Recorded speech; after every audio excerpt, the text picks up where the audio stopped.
What's up, guys? It is JB and welcome back to another episode of the New York Giants rebuild. We're going to start things off by upgrading our wide receiver, Dante Pettis, who's actually becoming a little bit of a star for the team, as he is making our wide receiver group very solid, actually. So alright, so now we're going to scout some players, and obviously, if you know anything about the Giants, you know Giants have a terrible offensive line. And in the draft, that's honestly the first thing we're looking to do. However, it actually doesn't look like there's any good offensive linemen.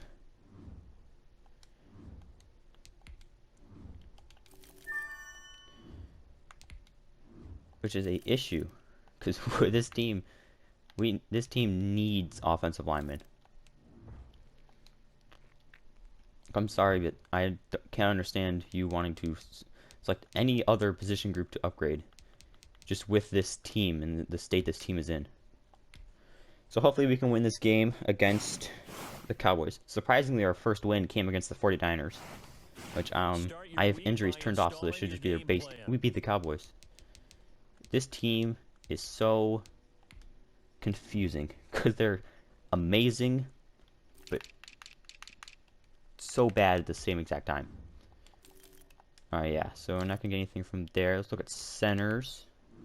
Here he was a mid-first rounder. I mean, realistically, we draft an entire new offensive line in this draft. Obviously not the right guard position, because obviously we have one of our better players in Zietler, who is currently there. However, it would still be nice to get new players, just make the team a little bit nicer. Alright, speaking of offensive line, we're going to upgrade our right tackle, Matthew Pert. Or Pert, I don't know how you say his name. Yeah, we're just going to go for the scheme, because I feel like just if we've had players that fit the scheme, we should do fine. So, a little bit controversial decision I think I'm going to take is I don't want to keep Wayne Gallman anymore, because I want to have Deion Lewis as the backup, purely because of financial reasons. And I really don't think we need a backup for Saquon.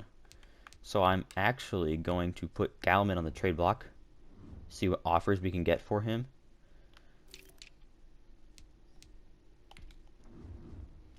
Because, I mean, realistically, we don't really need him. We don't need him. I mean, we're not going to renew his contract, so there's not really a point in keeping him there. Alright, so because we re-signed Deion Lewis, so that's why we're not going to keep him. See, I'm kind of a little scared, and I think after like this next week, once we have like a full idea of what players we're going to be taking early, and we just know we aren't going to be taking defensive linemen, I'll probably re-sign those two to re-sign their contracts. Alright, we want to emphasize rest over preparation. Just because obviously we had a tough loss against Washington. But I want to make sure that we're not going to draft players and then immediately sign star players to be in their place and just delay everything and put everything back financially. So that's really just what I'm trying to avoid. Alright, Sterling Shepard is going to return from injury. He was out for a couple of weeks, actually, which I think is another thing that definitely did not help the team's chances. Because even though we have a very good all-around receiving group, it would still be nice to have our starters playing. So our center, Nick Gates, is just able to get upgraded. Alright, let's see what we can do here. Our defensive tackle, Austin Johnson.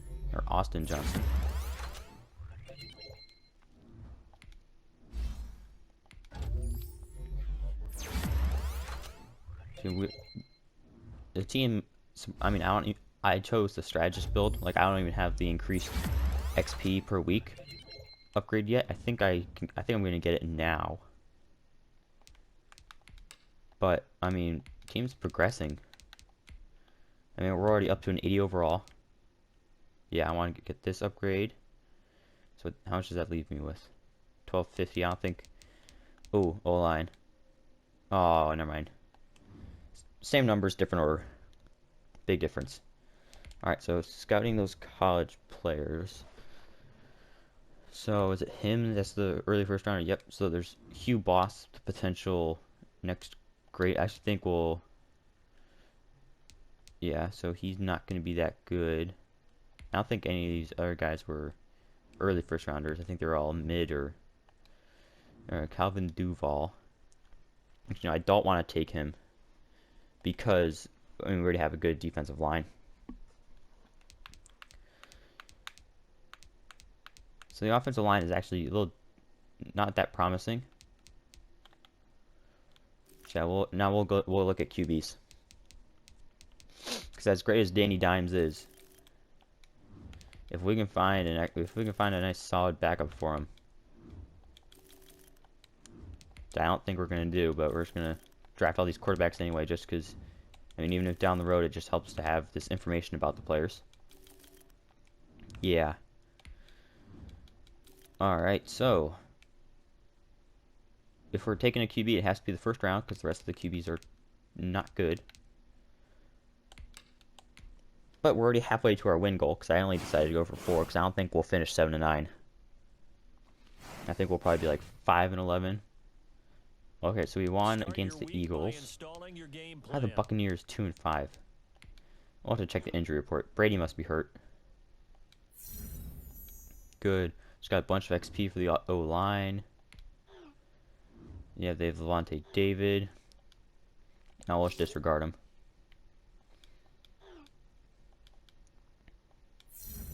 Alright, so I need to go spend my XP and get that O-line.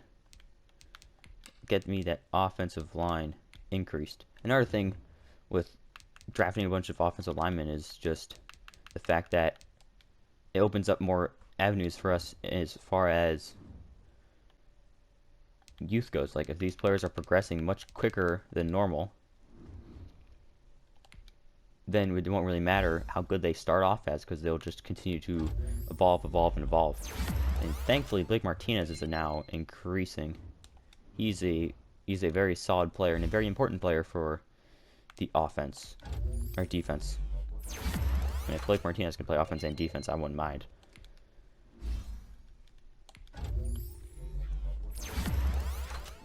Like, we have a 57 overall backup right guard. I would like for that to be much higher. But at the same time, we don't really need a backup right guard that much. Okay, yeah, we need to check the injury report for the Bucs because Brady has to be hurt. There's no way that they're this bad. Really, no injuries. Or Brady must have been hurt before this and now he's healthy. There's no way the Buccaneers are 2-5. Like, I'm sorry, but it's just not possible.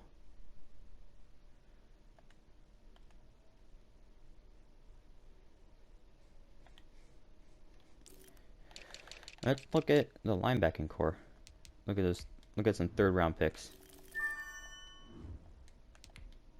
Those mid-round. Ooh. He is going to be a steal in the draft. If he's still there if we can still get him when he's there. Probably be a good 4th-round pick, or depending on how early we pick in the 5th. We're seriously not going to get any good middle linebackers out of this draft class.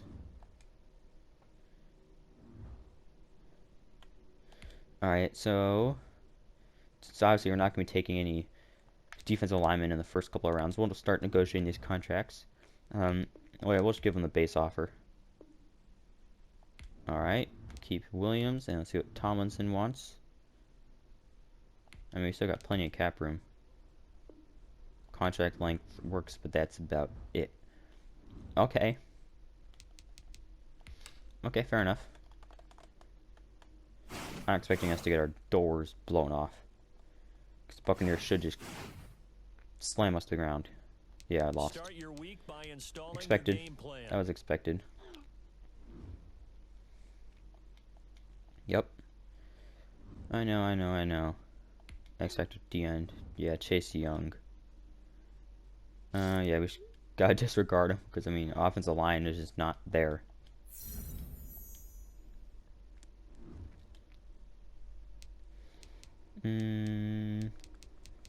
So yeah, I think that's gonna conclude this episode. Let's check out where we are in the standings. So I mean, realistically, all we have to do is win the division. All right, so we are only technically one game off, or half a game off, of first place in the division, and the entire division, like normal, is not good. I also think it's because we are playing some tougher teams. So that's actually going to conclude this episode of the New York Giants rebuild. If you have enjoyed, make sure that you subscribe to the channel and check out some other of my Madden content on my channel if you have enjoyed. And it is J Beebs signing off.